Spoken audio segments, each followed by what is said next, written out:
The morning of June 4th, 1942, dawned with an eerie calm over the vast Pacific. Lieutenant Commander John Waldron stood on the flight deck of the USS Hornet, his eyes scanning the endless horizon. The salt-tinged breeze carried a heaviness that belied the clear skies above. He knew what lurked beyond that horizon, the might of the Imperial Japanese Navy, steaming toward Midway Atoll with conquest in their hearts. "It's going to be the biggest naval engagement since Jutland," the seasoned pilot whispered to his wingman. "But this time, the battleships won't decide it." 6 months after the devastating attack on Pearl Harbor, the United States Navy faced its gravest challenge. Admiral Isoroku Yamamoto, the architect of Japan's early Pacific victories, had crafted an elaborate trap. His plan: lure America's remaining aircraft carriers into destruction while capturing Midway, establishing an advance base that would threaten Hawaii and perhaps force the United States to negotiate peace. What Yamamoto couldn't know was that U.S. Navy cryptanalysts had broken key elements of the Japanese Naval Code. Admiral Chester Nimitz, Commander-in-Chief of the Pacific Fleet, possessed the priceless advantage of foreknowledge. He positioned his 3 available carriers, Enterprise, Hornet, and Yorktown, northeast of Midway, ready to spring a counter-ambush. The intelligence breakthrough that revealed Yamamoto's plans represents one of the most consequential code-breaking successes of the war, notes historian Craig Simons in his work, The Battle of Midway, Oxford University Press, 2011. Without it, the battle and perhaps the Pacific War might have unfolded very differently.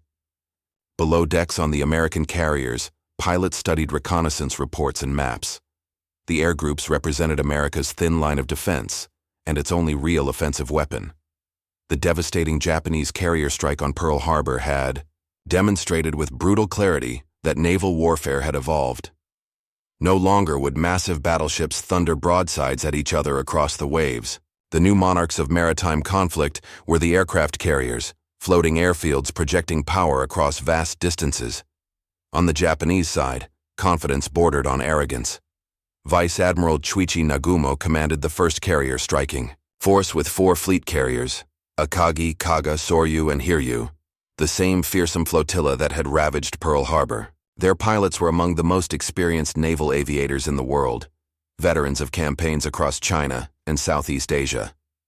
Lieutenant Joichi Tominaga, leading the air staff aboard Nagumo's flagship Akagi, felt no premonition of disaster as he prepared for the initial strike against Midway's defenses. The rising sun insignia gleamed on the wings of the assembled aircraft, sleek A-6M Zero fighters, B-5N Kate torpedo bombers, and D-3A Valdive bombers. Japan's naval aviation represented the pinnacle of carrier warfare in mid-1942. Dawn broke over both fleets, separated by hundreds of miles of ocean but connected by destiny. The Americans remained undetected, while land-based patrol planes from Midway spotted elements of the Japanese force. The stage was set for a confrontation that would rewrite naval doctrine forever. As the first Japanese aircraft roared off Nagumo's carriers toward Midway at 0430 hours, the sky, not the sea beneath, would become the true battlefield. The traditional line of battle, where massive warships exchanged gunfire at visual range, had been rendered obsolete. At Midway, adversaries would strike at each other from over the horizon, never seeing their opponents except through the eyes of their pilots miles above the waves. Lieutenant Commander Wade McCluskey, Air Group Commander from the Enterprise, embodied the new breed of naval warrior, part sailor, part aviator, wielding aircraft as the decisive weapon of naval power.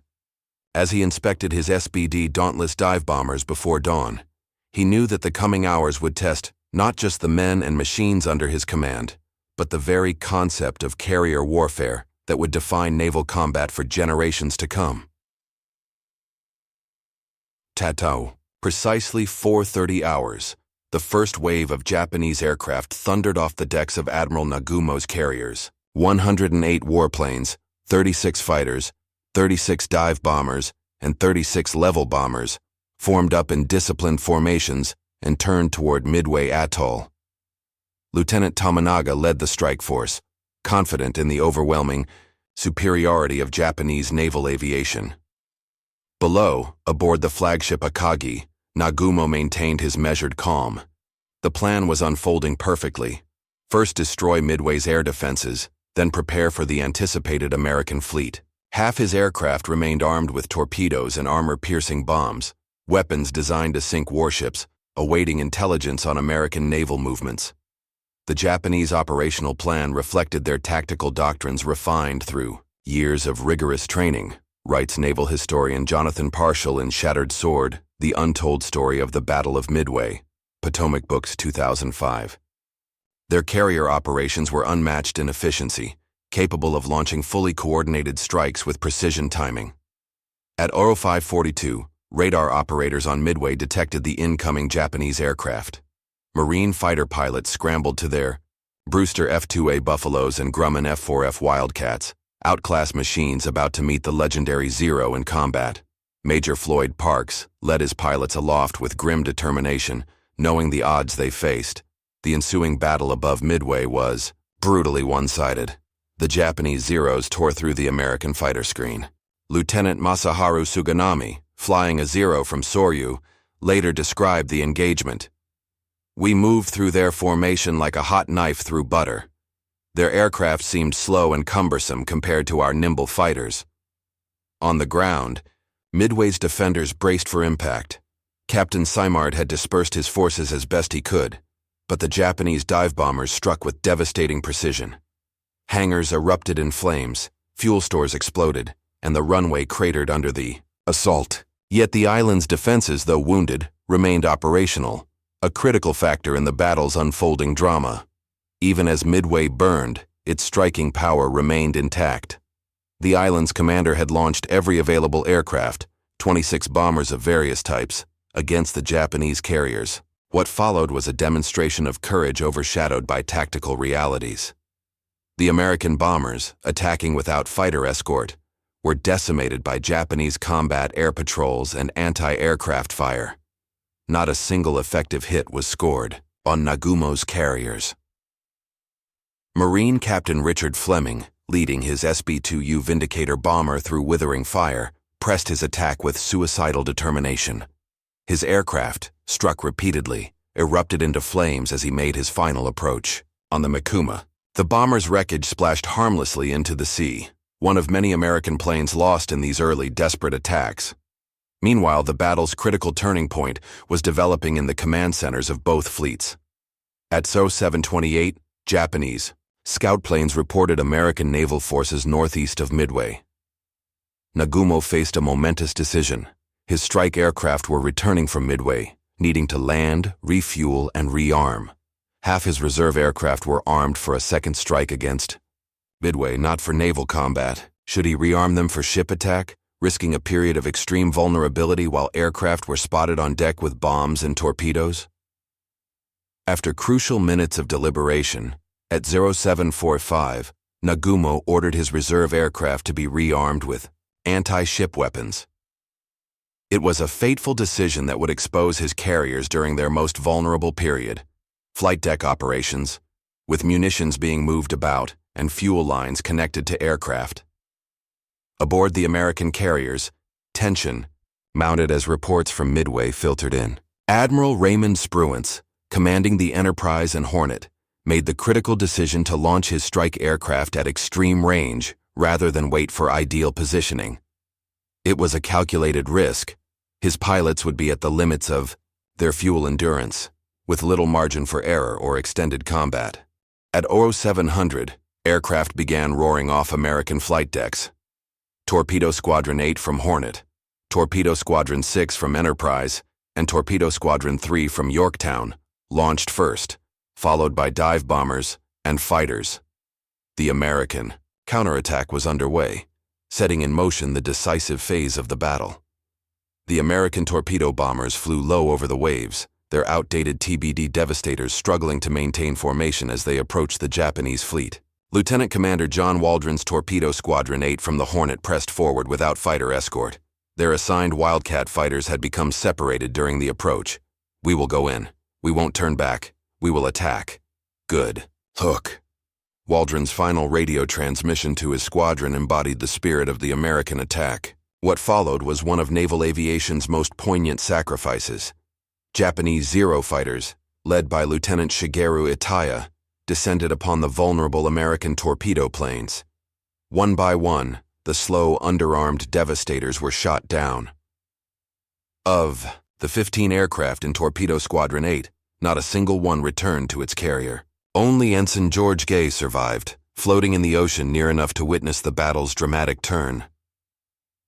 The sacrifice of the American torpedo squadrons represents one of history's most selfless military actions, according to military historian Walter Lord in Incredible Victory, Harper and Row, 1967. Though they scored no hits, their attacks pulled down Japanese fighter cover to sea level, critically clearing the sky above. Similarly devastating losses were suffered by the Enterprise's Torpedo Squadron 6 and Yorktown's Torpedo Squadron 3. Yet these seemingly futile attacks served a crucial purpose beyond their participants' understanding. The Japanese combat air patrols were drawn down to wave-top height to intercept the torpedo planes, leaving the critical airspace above undefended. At 10:25 hours, Lieutenant Commander Clarence Wade McCluskey, leading Enterprise's dive bomber squadrons, faced a critical decision. Having reached the expected location of the Japanese fleet and finding empty ocean, he was running dangerously low on fuel.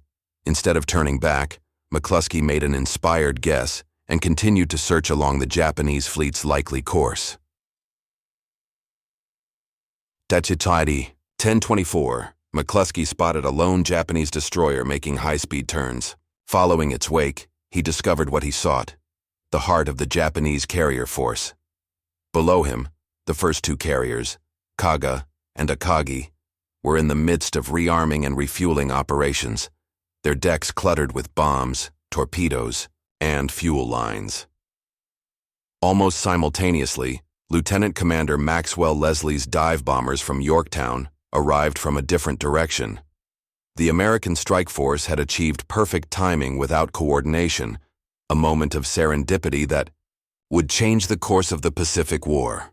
McCluskey's decision to continue searching despite dwindling fuel reserves stands as one of the most consequential command decisions in naval history, notes historian John Keegan in The Price of Admiralty, Viking, 1988. It transformed imminent defeat into stunning victory. The dive bombers plunged from 18,000 feet. Lieutenant Richard Best, leading his section toward the Japanese flagship Akagi, watched tracer fire arc toward him as he began his near-vertical attack dive. Aboard Akagi, Admiral Nagumo could only watch in horror as American bombs penetrated his ship's flight deck, igniting the armed and fueled aircraft below. Within 6 minutes, 3 Japanese carriers, Akagi, Kaga, and Soryu, were transformed into infernos.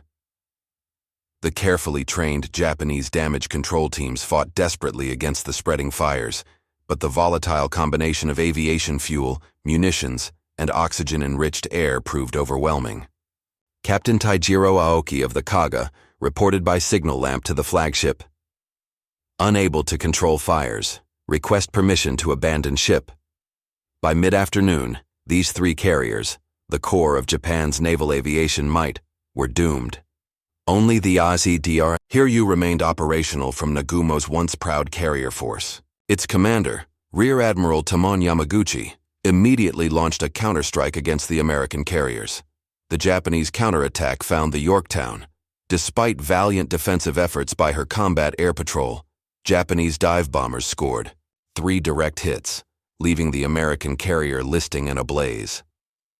Damage control parties worked miracles, and within an hour, Yorktown was able to resume flight operations, just in time to face a second wave of Japanese torpedo bombers.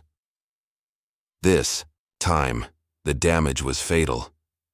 2 torpedoes struck Yorktown's port side, flooding critical compartments and cutting power. Captain Elliot Buckmaster gave the order to abandon ship, though the stubborn carrier would remain afloat until finally sinking on June 7th. As smoke billowed from 3 crippled Japanese carriers, Admiral Chuichi Nagumo transferred his flag to the light cruiser Nagara. His face betrayed no emotion, but the catastrophe unfolding around him represented not just the loss of irreplaceable ships, but also the cream of Japan's naval aviation, pilots with years of combat experience who could not be readily replaced. The devastation of June 4, 1942, represented more than material losses for the Imperial Japanese Navy, writes historian H.P. Wilmot in The Barrier and the Javelin, Naval Institute Press, 1983. It marked the permanent loss of their qualitative edge in naval aviation that had been painstakingly built over a decade. Admiral Yamamoto, commanding the overall operation from the battleship Yamato hundreds of miles to the west, received the devastating news with stoic reserve. His massive surface fleet, including the most powerful battleships ever built, was rendered almost irrelevant without air cover. In a stark demonstration of the new realities of naval warfare, his super battleships could not even approach the battle zone while American aircraft remained operational. Aboard the last operational Japanese carrier, Hiryu, Rear Admiral Yamaguchi prepared his counterstrike with grim determination. At 13:30 hours, 18 dive bombers and 6 fighters launched from Hiryu's deck, followed 90 minutes later by 10 torpedo bombers. Their target, the American carrier that had been identified by previous attackers. Lieutenant Michio Kobayashi led the dive bomber formation toward the reported position of American forces. Despite heavy losses, Japanese naval aviation still possessed remarkable striking power. The Yorktown, having just returned to operational status after the first attack, now faced a new threat. The Japanese strike was detected by radar, and the Yorktown launched its remaining fighters to intercept. Lieutenant Commander John S. Jimmy Thach, inventor of the thatch-weave defensive tactic, led the Wildcats against the incoming raiders. His innovative fighter tactics allowed the outnumbered Americans to score several kills, but enough Japanese aircraft broke through to launch a coordinated attack. 3 bombs struck Yorktown's flight deck, igniting fires and disabling her boilers. Damage control parties, led by the indefatigable Lieutenant Commander J.F. Delaney, once again performed near miracles, controlling the blazes and patching the flight deck. Incredibly, within an hour, the carrier was again able to conduct limited flight operations, a testament to American damage control doctrine and training. But the respite was brief. At 14:45 hours, the second wave from Hiryu, 10 torpedo bombers, approached through a gauntlet of anti-aircraft fire. 2 torpedoes struck Yorktown's port side, causing catastrophic flooding. This time, the damage was beyond repair. Captain Elliot Buckmaster gave the order to abandon ship, though Yorktown would remain afloat until finally sinking on June 7th, a stubborn symbol of American resilience. Admiral Spruance, aboard Enterprise, maintained his methodical approach to the unfolding battle. Learning of Hiryu's survival, he ordered a full strike against the last Japanese carrier. At 15:30 hours, 24 dive bombers launched from Enterprise with orders to find and destroy Hiryu. Lieutenant Wilmer E. Gallagher led the American formation. The dive bombers benefited from precise location information provided by a scouting aircraft and arrived over Hiryu just as the carrier was recovering its striking force. The timing could not have been worse for the Japanese. 4 direct hits transformed Hiryu into an inferno. Admiral Yamaguchi, recognizing the inevitable, chose to remain aboard his doomed flagship. "The defeat of the combined fleet is my fault," the esteemed commander radioed to Yamamoto. "My apologies to the Emperor and the people of Japan." True to the samurai tradition, Yamaguchi and Captain Tomeo Kaku went down with their ship. By nightfall on June 4th, the strategic balance in the Pacific had been irreversibly altered. 4 Japanese fleet carriers, the heart of their naval striking power, were either sunk or burning beyond salvation. The American loss of Yorktown, while significant, could not overshadow the magnitude of the Japanese defeat. Dawn on June 5th revealed a transformed Pacific battlefield. Where once had sailed the pride of Japanese naval aviation, now floated only debris and oil slicks. The survivors, American and Japanese alike, struggled in the water or aboard rescue vessels, many bearing wounds both visible and invisible that would mark them for life. Lieutenant Richard Best, whose perfect bomb drop had doomed the carrier Akagi, would never fly combat again. Unknown to him, the acrid smoke he had inhaled during the battle had damaged his lungs irreparably.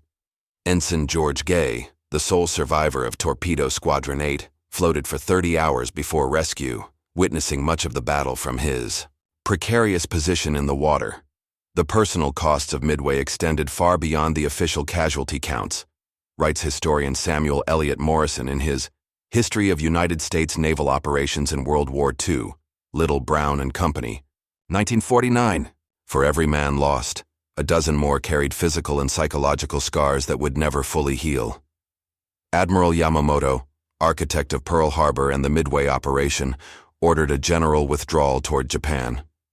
The planned invasion of Midway was abandoned without discussion, impossible without air cover. The mighty surface fleet, including the super battleships Yamato and Musashi, turned back without firing a shot in the decisive engagement, a stark demonstration of the new realities of naval warfare.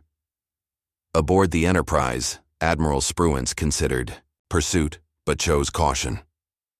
With only 2 operational carriers against Yamamoto's still powerful surface fleet, including battleships with overwhelming firepower, the risk seemed unwarranted.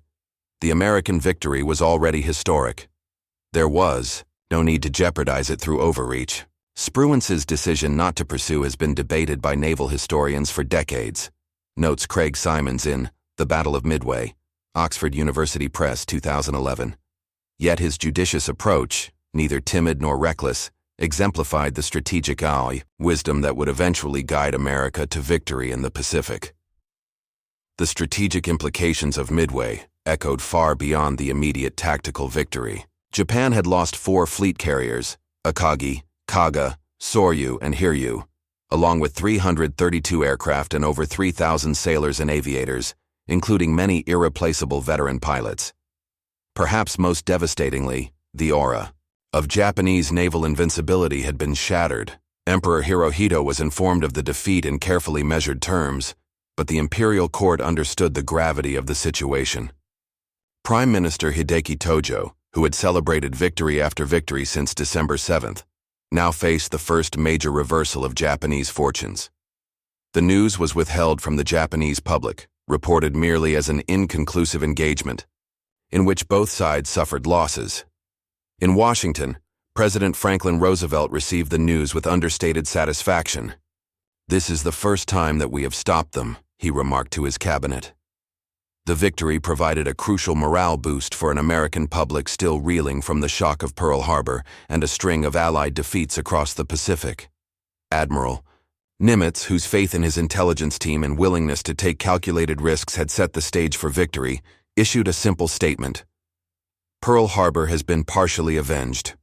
Privately, he understood that the road to Tokyo remained long and bloody, but Midway had provided something precious: time for American industrial might to fully mobilize. The aircraft carrier, once considered merely an auxiliary to the battleship, had proven itself the decisive weapon of naval warfare. The sky truly had become the battlefield, with control of the air determining victory or defeat on the sea below. This revolution in naval doctrine would shape all subsequent operations in the Pacific theater. Technical analysis of the battle confirmed what forward-thinking naval theorists had long argued. Air power projected from carriers had rendered traditional broadside gun battles obsolete. Battleships, once the measure of naval power, had been decisively eclipsed. The USS South Dakota and USS Washington, modern American battleships, would later prove valuable in night surface actions, but their role had fundamentally changed from capital ship to support vessel. Perhaps most significantly, the Imperial Japanese Navy never recovered from the losses suffered at Midway. New carriers would be built, and new pilots trained, but the combination of experience, confidence, and initiative that had characterized Japanese naval aviation in the war's early months was gone forever. As summer turned to autumn in 1942, both the United States and Japan absorbed the lessons of Midway. For the Americans, the battle validated new concepts of carrier warfare that would guide the Pacific campaign. For Japan, it necessitated a painful reassessment of naval doctrine that had proven catastrophically flawed. Midway represented not merely a tactical American victory but a fundamental paradigm shift in naval warfare, writes naval historian James Hornfisher in The Fleet at Flood Tide, Bantam 2016. The aircraft carrier had conclusively demonstrated its primacy as the capital ship of the modern era. In American shipyards, the lessons of Midway accelerated. Production of Essex-class carriers, larger, more resilient vessels designed to embody the new primacy of naval aviation. The first of this new generation, USS Essex, would be commissioned in December 1942, followed by 17 sister ships in the most ambitious carrier building program in history. Admiral Nimitz incorporated tactical lessons from Midway into new doctrine for carrier operations. American task forces would now operate with multiple carriers supported by cruisers and destroyers, maximizing both striking power and defensive capability. The concentrated Japanese carrier force at Midway had proven dangerously vulnerable to a single coordinated attack, a mistake the Americans would not repeat. Pilot training programs in the United States expanded dramatically, producing aviators by the thousands. Unlike Japan, which struggled to replace its veteran pilots lost at Midway, America built a training pipeline capable of supplying the growing carrier fleet with qualified aircrews. By 1944, American naval aviation would achieve both qualitative and quantitative superiority over its Japanese counterpart. In Tokyo, the Imperial Navy's General Staff conducted its own analysis of the disaster. The conclusions were sobering. Japanese damage control procedures had proven inadequate, with all 4 carriers lost primarily to uncontrolled fires rather than immediate bomb damage. Future Japanese carriers would incorporate improved firefighting systems and armored flight decks, but these reforms came too late to influence the war's outcome. Perhaps most critically, Japan could not replace the human capital lost at Midway. The veteran pilots who went down with their carriers represented years of intensive training and combat experience. Japan's Naval Air Training Program, designed to produce small numbers of elite aviators through rigorous selection and lengthy instruction, could not meet the sudden demand for replacements.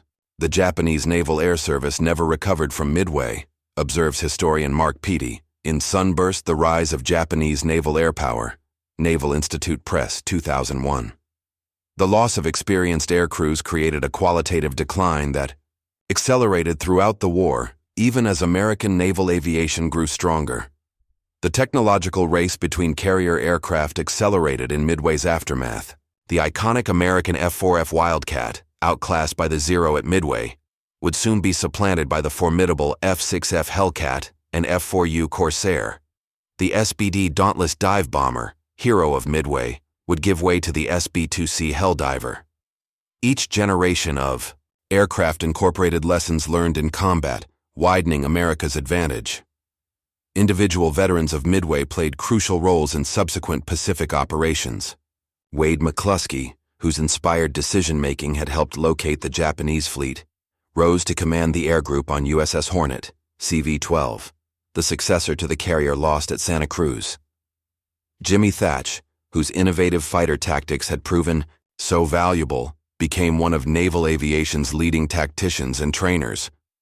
The strategic initiative in the Pacific, seized at Midway, would never return to Japanese hands.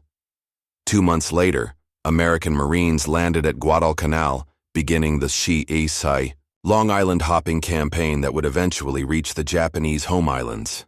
Each successive operation relied on the protective umbrella of carrier-based aircraft, Midway's most enduring legacy.